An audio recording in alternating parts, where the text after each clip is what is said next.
Hi hello అండి, నేను మీ జ్యోతిని. Welcome to my channel cook with me it's tasty. ఈరోజు నేను ప్రెషర్ కుక్కర్లో వెజిటబుల్ బిర్యానీ ఎలా చేయాలో చూపించబోతున్నానండి. అది కూడా ఇంట్లో తయారు చేసిన బిర్యానీ మసాలా పౌడర్తో. Home made biryani masala powder link నేను డిస్క్రిప్షన్లో ఇస్తున్నానండి, ఒకసారి చెక్ చేయండి. ఒకసారి అలా పౌడర్ చేసి పెట్టుకున్నారనుకోండి, మీరు బిర్యానీ చేసిన ప్రతిసారి మసాలాస్ కోసం వెతుక్కోనవసరం లేదు. వెజిటేబుల్స్ అన్నీ కట్ చేసి పెట్టుకుంటే ఒక 10 నిమిషాల్లో బిర్యానీ రెడీ అయిపోతుంది. ఇంకా ఆలస్యం ఎందుకు, బిర్యానీ తయారీ విధానం చూసేద్దాం. ఇక్కడ నేను 2 కప్పులు బాస్మతి రైస్ తీసుకున్నాను. ఈ బాస్మతి రైస్ని చక్కగా నీళ్లు పోసి 2-3 సార్లు బాగా కడుక్కోవాలి. బియ్యము బాగా కడిగిన తర్వాత ఇందులోకి ఫ్రెష్ వాటర్ వేసి ఒక 20 నిమిషాల నుంచి 30 నిమిషాల వరకు నానబెట్టుకోవాలి. ఇలా చేయటం వల్ల అన్నము పొడి పొడిలాడుతూ వస్తుంది.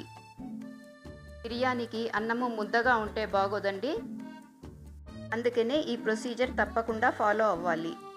ఇప్పుడు స్టవ్ పైన ఒక కుక్కర్ పెట్టి, కుక్కర్ వేడైన తర్వాత 2 టేబుల్ స్పూన్లు ఆయిల్ వేసుకోవాలి. ఇందులోకి 1 కప్పు సన్నగా పొడవుగా తరిగిన ఉల్లిపాయలను వేసుకొని వేయించుకోవాలి. ఉల్లిపాయలు గోల్డెన్ బ్రౌన్ వచ్చేంత వరకు వేపాలి. గోల్డెన్ బ్రౌన్ రంగు రావాలంటే కొద్ది టైం పడుతుందండి. ఉల్లిపాయలు మాడకుండా చూసుకోవాలి, మాడితే గనక చేదొచ్చేస్తాయి. వీడియోలో చూపించిన విధంగా అవ్వాలి.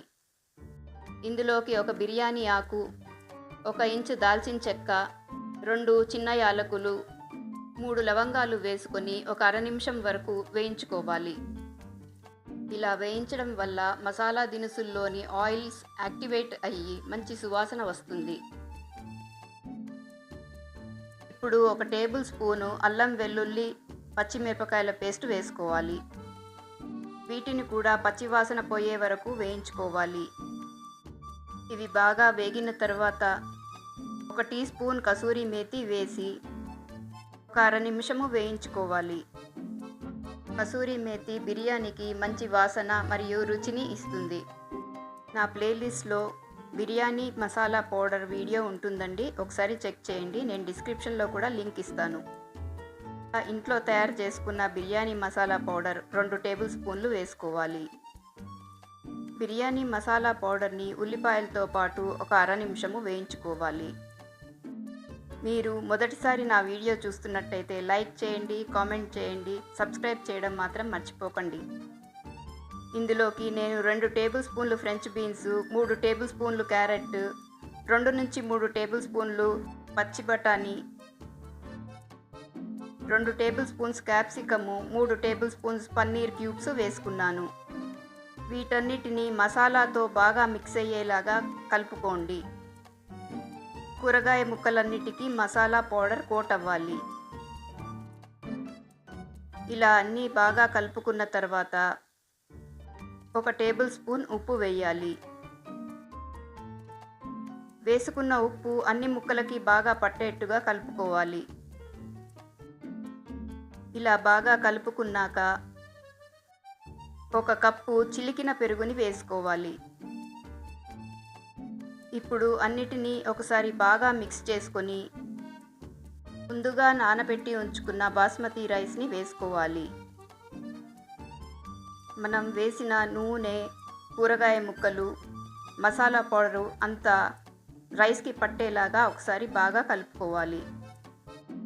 ఇప్పుడు 1 కప్పు బియ్యానికి 1.5 కప్పుల నీళ్ల చొప్పున 3 కప్పుల నీళ్లు వేసుకోవాలి. అప్పుడు అన్నము పొడి పొడిగా వస్తుంది. ఇందులోకి 1 టేబుల్ స్పూను నెయ్యి వేసుకొని బాగా కలిపేసి ప్రెషర్ కుక్కర్ మూత పెట్టి 3 విజిల్స్ వచ్చేంత వరకు హై ఫ్లేమ్లో కుక్ చేయాలి. 3 విజిల్స్ వచ్చిన తర్వాత కుక్కర్ని వెంటనే ఓపెన్ చేయకూడదు. కుక్కర్ బాగా చల్లారిన తర్వాతే ఓపెన్ చేయాలి. 3 విజిల్స్ వచ్చేసాయండి, కుక్కర్ కూడా బాగా చల్లారిపోయింది. చూశారు కదా పొడి పొడిలాడుతూ ఎంత బాగా ఉడికిందో. ఆహా, బిర్యానీ గుమగుమలాడుతోందండి. చూస్తేనే నోరూరిపోతుంది కదా. హోమ్మేడ్ బిర్యానీ మసాలా పౌడర్తో చేసుకుంటే మీకు కూడా ఇలాగే వస్తుందండి. మసాలా పౌడర్ రెడీగా ఉంటే కనుక బిర్యానీ చేయడం చిటికెలో పనండి. ఈ ప్రెషర్ కుక్కర్ వెజ్ బిర్యానీ పిల్లల కోసం లంచ్ బాక్స్లో కూడా పెట్టచ్చు. వాళ్ళు కూడా చాలా ఇష్టంగా తింటారు. ఈ బిర్యానీ పైన కొత్తిమీరతో గార్నిష్ చేసి ఆనియన్ స్లైసెస్ నంచుకొని తింటే అమృతంలాగా ఉంటుంది. మీకు ఈ వీడియో నచ్చినట్టయితే మీ ఫ్రెండ్స్కి, ఫ్యామిలీ మెంబర్స్కి షేర్ చేయండి. ఒక చక్కటి కామెంట్ పెట్టండి. నేనైతే తిని చూశానండి, చాలా బాగుంది. మీరు కూడా ఒకసారి చేసుకొని తిని మీ విలువైన ఫీడ్బ్యాక్ కామెంట్ సెక్షన్లో ఇవ్వండి. మరో సరికొత్త వంటకంతో వచ్చే వీడియోలో కలుద్దాం. Thank you for watching.